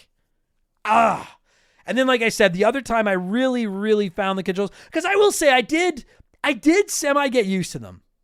And when I was going through dungeons and stuff and I was just fighting 1 or 2 enemies at a time, I really did find it tolerable for the most part. The occasional time where the camera would fart me around a little bit, but by and large, I found it pretty doable, especially once you start picking up some extra weapons. You get the jump boots, so you have the big high jump to help you play defense and stuff. I did find it tolerable. The other fight that really gave me a headache was the final boss, who I don't remember what it was. I gotta say, like, I know some people praise the story of this game. I didn't think the story was really anything to write home about. I thought the voice acting and stuff was charming, but it's not like the story was something where I was like, oh my God. Basically, there's this group called so Mega Man. Okay, we'll get into the story in a minute. But the point is, because I want to get into the really bad first, which is these fucking controls, and then we'll get into everything else. That final boss, which is the pink-haired Sephiroth kind of looking Mega Man guy who's on the robot body, Mega Man Deluxe or whatever the fuck, I can't Zero. I don't remember what the final boss's name was. You have to fight it in 2 forms. And what I like about that fight is that every time it attacks, it says something. And so you know what attack is coming. And so, repetition and practice, you get to know what attacks are coming. And then you should be able to dodge them and play defense and counterattack when there's times to counterattack and beat it. And I don't consider myself great at those types of fights, but I consider myself decent. Like, I can do it. But the problem, again, is that motherfucking camera and this goddamn fight in its first phase, this thing is just teleporting all over the goddamn place. So I'm constantly trying to turn the camera around just to find this stupid fucking thing. And then by the time I find it, it's attacking me, so then I can't use the lock-on thing to shoot it because I'm too busy trying to dodge the fucking attack that it called out that it was doing while I was turning the camera around. And then in its second phase, it's on this giant robot body that throws asteroids at you and tries to run you over. And it was the same thing. The only time it was really hitting me was when it tried to fucking run me over, because sometimes I couldn't get the camera turned around fast enough to see it. And thank fuck there was a save point right outside of that room where you fight that final boss. Because if I had to hike my way down through that stupid 9-story circular tunnel temple thing every time I had wanted to go fight it again, I never would have finished the game. I would have looked up the ending and been like, fuck this, good enough. I'm out. Oh my God. I've been holding in that controls ranch for like a week. That felt fucking, I need to smoke. That felt good. These fucking controls, kids. Anyways, so that's my biggest gripe. I have a lot of positives too. That's my biggest gripe. A couple other minor things. Now we're working our way from like the totally negative to like the middle of the road to like the really good. I thought the story was okay. I thought so basically you control Mega Man and I don't think it's his sister, but you basically were raised by this like old man Barrel, and then I think it's his granddaughter is Roll, and you're on this like flying ship, and then the flying ship crashes on this island, and there's people that live on this island, but then they're being attacked by pirates because there's like a whole bunch of energy on this island, quantum refractors, I think, or whatever, these crystals that are underground on this island in these temples, and the island is getting attacked by these pirates, the Bonds. And I will say, not Bond as like James Bond, but Bon, like Bon, like no D on the end. And the Bonds are led by Teasel, who's this cool looking guy dressed all in green with like these funky glasses. Kind of gives me the professor from Back to the Future vibes with like the crazy hair. But I liked him. He was kind of neat. And then I don't know if it's his daughter or his sister, but Tronbon, who's this like female pirate who's like a member of the group as well, and she seems to have like a crush on Mega Man. I thought she was a great villain. Like, listen, I'm not gonna bullshit you. I was crushed when I found out Dr. Wily wasn't the enemy in this game. Mega Man, I wanted my Dr. Wily, but I was really impressed with the Bonds. I actually thought they were really entertaining. They were funny. They were comic relief. They gave me the same tingly feeling inside that Dr. Wily gives me. And I enjoyed fighting somebody new. I thought that was really cool. The comic relief of them following you around and always losing and then always getting mad. And then they have this like army of these little Lego robot guys, which I've seen on like art and stuff before, but never knew where they came from. They made me laugh. There was the 3 that would always pop up and talk and wanted like the highest voice and then the medium voice and then the lowest voice, but they all sounded kind of like this. And they made me chuckle. I actually found them all quite entertaining. They were fine. They were not the worst. I thought they were entertaining enough. So and then not only are they there, but there's these creatures called the Reaver bots, which are just basically robots that are all over the island that you're on, and you have to fight some of them as well, and they keep popping up and attacking you. And I'll give the enemies a passing grade. Not great, not terrible. Again, my outside of the controls, the thing that I really had a hard time wrapping my head around was that there were no robot masters. I knew nothing of this game going in, and I really genuinely thought, at least like, I didn't know if Wily was going to be there. I thought this was like original Mega Man. I don't think it is. I couldn't find a definitive answer on this, but I don't think this is like the Mega Man from Mega Man 1 through 11.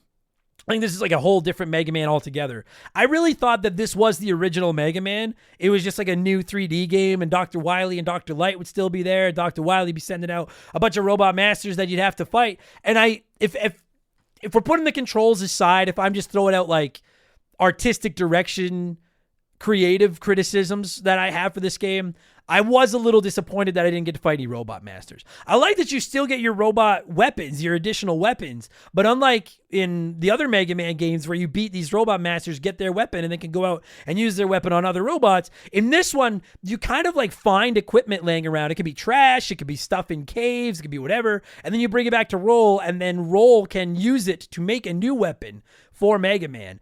And and that works. It's just like, it's not without its charm. It's just not quite the same. And I will say, I didn't unlock every weapon. I didn't find everything at all. I didn't realize just how much exploring and like semi-open world this game was until pretty late into the game. I didn't realize I could go digging through all the trash cans and find all this stuff that I could bring back to Roll. I did go back near the end and find it, but I got a few weapons. But so you get like mines you can throw down on the ground in front of you, which I hated because I kept running into them myself. You could get one that launches grenades. You could get this one that shot homing missiles. You could get like a rapid fire weapon. The other thing that I found odd and a little bit frustrating, but I guess I understand it, is that you could only use one special weapon at a time. And if you wanted to switch, it wasn't like a traditional Mega Man where you paused it and brought up your menu to pick a different special weapon. You had to go back to Roll and ask her like, hey, will you please uninstall the mine weapon and install the homing missile weapon? What I did think was cool is that while Mega Man didn't change colors, the weapon he had equipped on his arm looked totally different depending on which weapon you used. I liked that. And I did like that there was some variety to the weapons, not just in what they did, like dropping a mine, shooting a grenade, firing a homing missile, but they all had different varieties and like, oh, I take this much energy, I do this much damage. And you could upgrade those different perks to power up the various weapons that you like to use in addition to your Mega Buster. I was a huge fan of the fact that you could power them up and they all handled differently and had different stats and stuff like that. Moderate fan to the idea that Roll had to change them out for you because, well, it made sense. I did think it'd be cool if, like, when I was stuck on the final boss forever, it would have been nice if I could pause the game and bring up a different weapon and equip that one instead, but I get that. It's not like Mega Man stealing these weapons from other robots like circuits. These are actual pieces that Roll is building and attaching to Mega Man's arm. Fair enough. I won't die on that hill. I really missed my robot masters. I didn't think I gotta be honest, I don't think there's a good boss fight in this game. I think all the boss fights in this game suck. Like but that might be my Mega Man bias. I want to fight robot masters and I'm not getting to fight any. So that turned me off a little bit, the lack of the main characters. I was just like, well, that's a little bit heartbreaking, but fair enough. I can adjust. Quickly, I want to say too, fuck that goddamned Tron Bond fight where you're on the fluffer or whatever the fuck your flying machine is. And first you have to fight the Bond's like giant ship. And then once you destroy that ship, then you need to fight Tron Bond in like a transformer. And I died there quite a few times too, because there was just no way to fucking get the camera to focus on her. So she's flying over your head and blowing you up, and you couldn't even upgrade your health in that one because it wasn't Mega Man's health that was killing me. It was the health of the fluffer, your ship, that she kept attacking, and fuck, I hated that fight. Okay, listen, I've been going for 26 minutes straight by myself. I really need a drink of water, and I want to get into the positives because it's not just negatives. I have some positives that I want to focus on. So let me get a drink of water. I'm going to take a break. We'll see if a sponsor has anything to say, and then when we come back, I promise we're going to shift gears and get into stuff that I just straight up like instead of focusing on the negatives here. We'll be right back. Okay, if you thought that I was a little hard on your game, Mega Man Legends fans, for the first 25 minutes, I want to make sure I make this clear. Outside of the controls, there was nothing about this game that I thought just straight up sucked. There was just parts of it that I was like, I'm such a Mega Man traditionalist that it was weird. It was so weird, but that's where I want to kind of shift into the positives and just point out right off the top, I know one of the criticisms of the old school Mega Man games is that they were playing it too safe and they were always doing the same thing. And it was just fight 8 robot masters, get 8 different weapons, go fight Wily, rinse and repeat. And well, I have no problem with the formula because in my opinion, if it's not broken, don't fix it. I hear that criticism. And before I get into anything else, let me just say how much I respect and frankly, somewhat admire how drastically they changed the formula with this game. And it's not like, listen, when you went from 2D Mario to 3D Mario, it was like it changed the game, but it was like it's still a lot of the same enemies, and it was just Mario still looking the same and still Peach, and you're just collecting stars instead, right? I get it's different, but it's not. You know, like the big difference was the 2D to 3D, right? Sonic, when you took Sonic out of 2D and you put him into 3D, I thought it was a little bit ambitious. I thought Sonic Adventure was a very ambitious game. You tried to tell a much deeper story, you added the voice acting and stuff like that, and that's kind of where I fall on this. Well, I don't agree with all of the decisions they made. I fucking hate there's no robot masters. I think it's awesome that like they went back to the drawing board. Like really the only connection this game has as a big fan of the original Mega Man series, the only way this relates to the original Mega Man series in my opinion is the fact that the dude is named Mega Man and he's got a blue outfit on and he's got an arm that's a gun.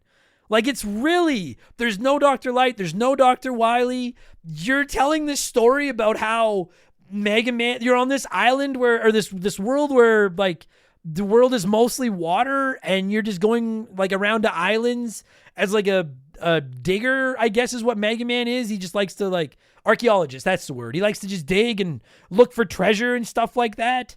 And then his fucking plane crashes on this island. And then you find out there's these like robot pirates that are there and they're after this treasure. And then there's these other robots that are there that are trying to protect this treasure. And then you, again, twist, I'm going to ruin the ending here. Just quick heads up. I'm only going to touch on it once. Then you find out that there's this robot underground who wants to kill all the humans on the island. And you have to stop them because you're like a hero. And I don't necessarily think it's maybe not what I would have done with this story in Mega Man, but tip of my backwards cap to Capcom for trying something entirely different. And what I really like about this, and I may be wrong, and if I am, you can send me messages and yell at me or whatever, that's fine. The Mega Man started with the original Mega Man games, and then we got Mega Man X, and then I think we got this, and this really opened the door for them to be like, we could offer... It's almost like parallel universe Mega Mans. They're like, we can go to Battle Network where Mega Man's doing these like tactical things. There's the Mega Man RPG command mission or whatever the fuck it was called.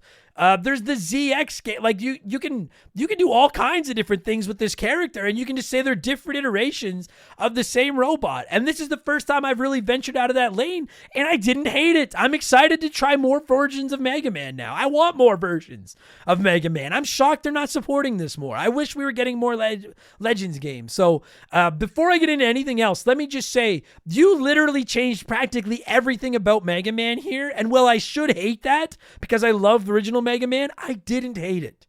And that should be a big testament to what I thought of this game, that it was nothing about what I expected about one of my favorite franchises of all time, and I thought it was just fine.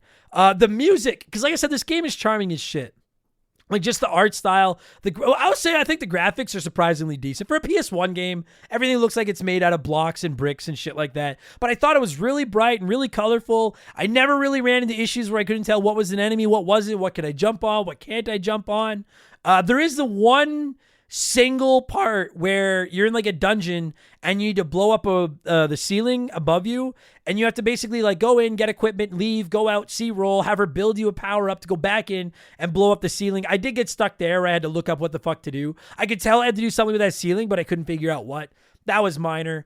But by and large, I never had trouble trying to figure out what I could interact with. I had trouble interacting with it because of the controls, but I loved how bright and colorful the game looked, and I liked how it gave off this kind of like,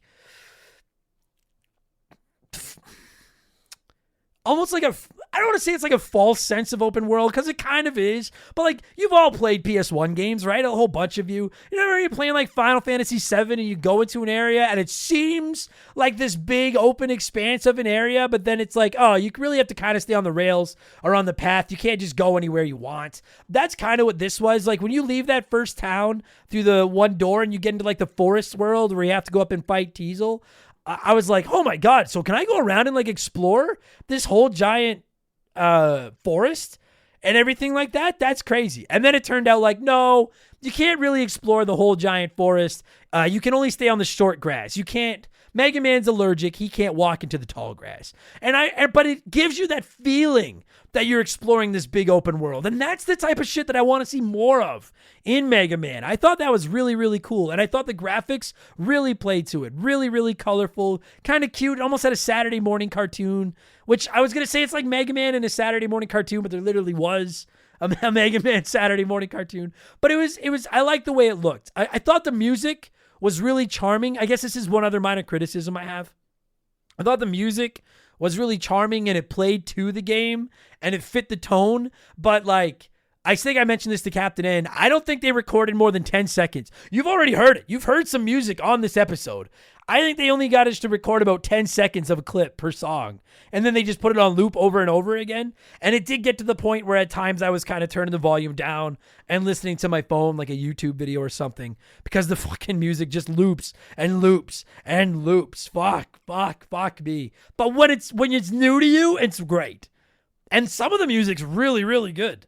Like, some of the music fit this game so well. Some of it's kind of intense. Some of it's like all happy-go-lucky. It's just, I wish that they had made them like 45-second samples instead of 9-second over and over again samples. Minor thing, though. Minor thing. Like I said, I like the characters enough. I think Mega Man, let me say, let's get into the voice acting quickly. Now, somebody messaged me and warned me one of the voice actors in this game, and if I can't remember who, has a pretty bad criminal record now, or pretty bad. They fucked up pretty badly. They're apparently a pretty shitty person. And I'm not even going to attempt to get into the details because I can't remember who it was or what exactly they did. I just remember someone being like, hey, just beware, this person's a piece of shit. So I'll just go out and say as a whole, I actually thought the voice acting in this game across the board was very well done. I expected it to suck. Let's be honest, most PS1 voice acting is pretty shitty, and I'm all for it. Resident Evil is some of my favorite voice acting of all time, and it's cheesy as fuck. I like that cheesy, hacky voice acting, but that wasn't the case in this one. Mega Man and Roller are great. Barrel was well done. Teasel was really good. Tron was spectacular. Even like the police chief guy, the Chief Wiggum, whatever the fuck his name is, that shows up. Like, it sounded stupid and over the top and hacky, but it worked. That final boss's voice worked. There was one particular thing I noticed that I really liked. When Mega Man was underground in the dungeons, temples, whatever the fuck you want to call them, he was communicating with Roll up on the surface, and you could hear her like through your headset, like talking to you while you're going through. And there was one, I can't remember which dungeon it was, but there was one particular dungeon where Mega Man found some stuff and he was trying to read off what it said on the control panel to Roll up above ground. And every time he got to like a big word, he kind of like sounded it out and like stumbled through it. And first of all, I can relate to that because anyone that listens to the show regularly knows if a word's got more than two syllables, I have a hard time saying it, case in point. But also it just added to the charm, and it was like, this is a young guy, and he's in over his head. He's more of the action guy than he is like the bookworm. That's Roll's fucking job. And I don't know if that was like intentional because they told the voice actor to do it that way, or if the voice actor just was reading the script and didn't know what the word was. They heard it and they were like, actually, that sounds really good. Let's leave it in there like that. But I loved that. I thought the way Teasel went over the top when he was getting mad worked. I liked the way Tron like got all excited when she was, or not excited, but like, she was like, I don't know what I want to do. She's like, I hate you and I want revenge, but also you better not get hurt. And then the way they saved Mega Man at the end, I thought was really cool. I'll sit here and say it. That might be the best voice acting I've heard on the PS1. I know that, I know some people are going to say Metal Gear Solid, and yeah, fair enough. Metal Gear Solid is probably better, but the voice acting in this game was surprisingly adequate. I thought it was really good. I liked it better than the music, which again would have been fine if it was just a little bit longer instead of 9 seconds. I will say I don't care for the monkey. Stupid monkey. No, we have a community member, stupid monkey. You're fine. But the stupid monkey in this game, I can't. Data? Was that its name? Data? I can't remember. I think it was Data. But anyway, the monkey never said anything. It always just fucking danced. And its stupid little dance got under my skin really quickly. But that was who you'd go to when you needed to save, to refill your health, and to ask, where should I go next? Like, what should I do? And I did like that the monkey popped up fairly regularly. Keep in mind, it was a PS1 game, so it's not like you could save anytime you wanted. And there were a couple instances where I would go down into like a dungeon and I'd be scouring, looking for. There's a lot of the dungeons are basically go find 3 keys or whatever and take them to like the refractor and then get out. But I was fine with that. I thought it was good. I liked exploring the dungeons because sometimes you'd find extra equipment that you could take up to roll and get her to turn it into new gear for you and stuff. But those dungeons were pretty long sometimes and you could get going pretty deep. And if you fucked up and forgot to get your energy canister refilled before you went in, or you used it early, I did die a couple of times in those fucking dungeons. And then I'd have to start the whole thing over. And I'm not going to dunk the game for that at all. That's just a PS1 before checkpoints every 8 seconds. It's so weird to go back to retro games where you don't just have a checkpoint every 8 seconds when you're used to them in games today. That's a bit of a mind fuck. But that monkey showed up pretty much wherever he had to. I do wish maybe I could have gotten a hold of him once or twice in a dungeon, or maybe let me buy an item that I could call back to him and save while I'm in a dungeon or something, but that was minor. On the note of buying stuff, I love that system in this game. You collect the money, and then early in the game, you save the owner of this junk shop, and then he's like, hey, my store's open now. Come by and shop anytime you want. And you could go in there and you could buy upgrades for most of your weapons that you could attach to like your Mega Buster and stuff to power it up. You could upgrade the size of your health meter. You could upgrade the size of your energy canister, which is like your E-tank that you only have one of in this game, that you could use to fill up your health. You could buy other items, like you could temporarily be invincible. You could fix your shield. You could buy better armor, that kind of stuff. I thought it was good without being too complicated. I thought it was just nice and simple. And I enjoyed the upgrade system in this game. I thought it was just enough RPG for me in my Mega Man. I thought that was really good. Also, I found the shield system weird but cool once I figured it out. So I'm sure most of you listening have played some form of Mega Man, and you always have your health bar on the left side of the screen. In this game, you have your health bar there as well, but your health bar is in this canister. And as long as the canister is sealed shut, when you get hit, your health bar doesn't decrease. The canister absorbs it. That's your shield. It just opens up sometimes when you take damage. And then if you can buy yourself a little bit of time, eventually it'll seal itself shut again. And then again, when you're taking damage, as long as it's sealed shut, you're not losing health. You're just your shield is absorbing it and it's opening up. But after a while, your shield takes too much damage and it won't stay. It'll stay open, and then you either need to get out of there and go back and see like the monkey to fix your shield, or buy a shield regenerator to bring down into the dungeons with you. And I just thought the instructions did a bad job of explaining it, and it took me quite a while to figure out how it worked. Maybe I'm just an idiot. It took me quite a while to figure out how that shield system worked, but once I wrapped my head around it, I was a big fan. I thought that was really, really well done, and I want to see that in more Mega Man games. This temporary shield that keeps you safe. I thought that was a cool thing. So fan of that. I think I already touched on the story. I had it here in my notes, but I just want to say that like I didn't think the story was anything to write home about, but I did appreciate that they tried to tell one, and it kept the game going from point A to point B. I like they gave you this kind of false sense of exploration. There was some exploration. You could go into the city and go from door to door. Oh, fuck. And when you're running around in that city, what the fuck is with the cop cars that can run you over? Like the first time I got into the main city and I was like going to town hall to protect it or whatever, city hall, a police car drove by and just ran me the fuck over. And I bounced up in the air and landed on the hood and basically got like dragged away on this cop car. And I was sitting there and I was like, what in the fuck is this? What kind of Mega Man game is this? But it actually, it felt like Mega Man in a real world. It was, I found it very enjoyable. I really enjoyed it. I enjoyed playing this game quite a bit, even with the goddamn controls and the repetitive music. It was so much fun to see this character that I have played so many games on and spent so much time with doing something completely different. I mean, maybe this is kind of a stupid example, but like, I'm not saying this game is as good as Mario RPG, but I almost felt the same way playing this as I did the first time I played Mario RPG, where I was like, here's this character I'm so familiar with doing something in an entirely different way.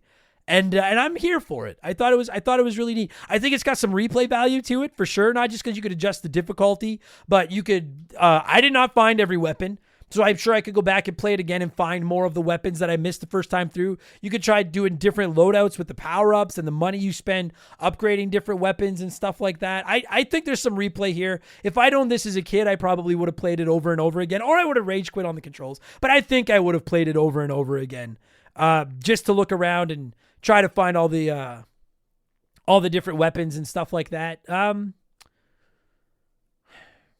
think I'm good. Man, I'll tell you, I never know how these solo podcasts are going to go, but I'm at like 45 minutes and I have not stopped talking. I liked your game. For all of you that are like, I hope he likes it. Your controls can die in the 8th depth of hell. I hate them more than I hate just about anything on this planet. But I think it's a testament to how good I thought the rest of the game was, that despite the fact that I couldn't get the fucking game to play the way I wanted it to half the time, fucking final boss, I still marathoned it in 3 days, thoroughly enjoyed it, wrapped it up pretty happy, and I'm jonesing to play Mega Man Legends 2 now. I'm going to have to see if it's on the PS3, and if it is, I'm not going to look it up while I'm on the show. I got to see if Mega Man Legends 3 is available on the PS3, and I might try checking out that Misadventures of Tron Bonne if they're on the PS3. And don't bother messaging me, because every time I bring something like that up, I get people being like, it is still, just so you know. I'll have looked it up by the time this episode goes live, because if it's on there, I'm probably just going to download them right now, so I have them on my PS3 to get around to playing it. And from what I've been told, Mega Man Legends 2 leaves it on a cliffhanger, and then we never got the third one, which is bullshit, but I'm still excited to give Mega Man Legends 2 a chance now. I'm a fan of this series. I'm more excited to play these other Mega Man spin-offs now, and I love Mega Man. I should just dedicate the next 2 months of this show to playing through and reviewing every Mega Man. I know some of you don't want me to do that, but I love that little blue bastard. So, oh yeah, and quickly, because I almost forgot to mention it, shout out to Dr. Wily for selling boats. I just thought that was really cool. That Wiley did show up, but he just owns like a boat problem, and or a boat problem. I just read the word problem on my computer. That he owns it is a problem because his boat doesn't start, so I guess he does have a boat problem. But he just owns a boat shop, and it looked just like Wiley. I spent the rest of the game expecting Dr. Light to show up owning like some other kind of store, and he never did, which I was a little bit disappointed by, but whatever, it doesn't matter. Good game, fucked up controls, repetitive music, but fun game. We are scoring this out of 18, as we mentioned when I was talking to Captain N, out of the number of times I think I died on that final boss. I cannot bring myself to give it a 16 or 17 with those fucking controls. I can't do it. I'll go 14. 14 out of 18, which is like what, 7.5? That'd be a 7.5 out of 10, 75%. I think that's a reasonable score. I think it's a very ambitious game, very creative. I respect what they did, but those controls, I can't get past them. If I'll tell you right now, if the controls played better, I'd probably be up and around that 16 and a half grade. But it's losing points because fuck me. God damn it, those controls. Fuck. I would have rather used mouse and keyboard. That should tell, and I hate mouse and keyboard. That should tell you how much the controls drove me crazy. But other than that, I thought it was a really fun game. So Captain N, thank you for sponsoring the episode and convincing me to finally give this a shot. And shout out to all of you that have been praising Mega Man Legends with love for so long, trying to get me to play it. Now I get why. And I liked it. And I promise you, at some point, you're going to get an episode about Mega Man Legends 2. I don't know when. It'll probably be a while from now, but someday. All right? I'm going to go back out and let the music play, and then we'll do the outro, and then that'll be the end of the episode.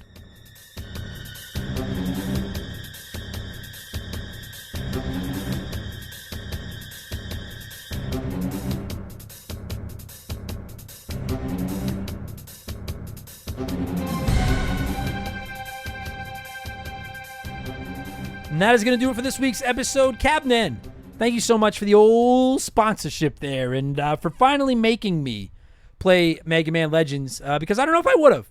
Otherwise, truth be told, I don't know if I would have touched it. 3D Mega Man, I don't know. It turned out to be better than I thought. So, Captain M, thank you. And all of you listening, thank you for listening. I appreciate it. I know there's like 4 billion retro gaming podcasts out there today, and that anybody takes a chance on this one means the world to me. So I appreciate it. If you like this, leave us a good review. Would you? I don't know what they accomplished, but I'm going to ask every week because the good shows do it, and I want to be one of them. And if you want more of these, Patreon.com/rememberthegame. Subscriptions start at $3 a month. There are hundreds of ad-free podcasts waiting for you over there, plus tons of other perks, and you get new shows every week. We do 4 additional shows a week. That's at $5 a month. But you can get 2 extra shows a week for just $3 a month, which is like 75 cents a week. It's crazy. Keeps the bills on around here. It's good stuff. Patreon.com/rememberthegame. I'm also on Twitch whenever I have time. I haven't been on there much lately.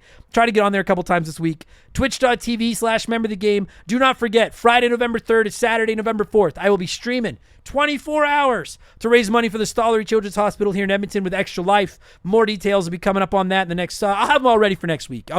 Follow me on Twitter or Instagram at memberthegame, not remember, at memberthegame. You'll see all the details there. I'll post about it, blah, blah, blah, blah, blah. What else do I got to plug? Twitch. I have a Patreon. I have a P.O. Box. You can find that address at rememberthegamepodcast.com. If you want to just send me a postcard or a letter, let me know where you're listening. I'll write back. We'll be friends.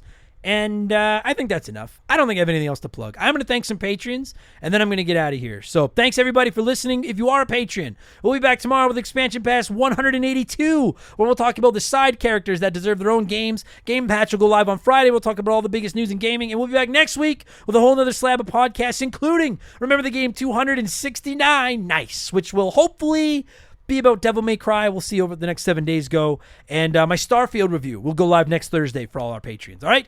Thank you, some patrons, and leaving. Thank you for listening. I'll talk to you on the next one. Cheers, so long. Goodbye.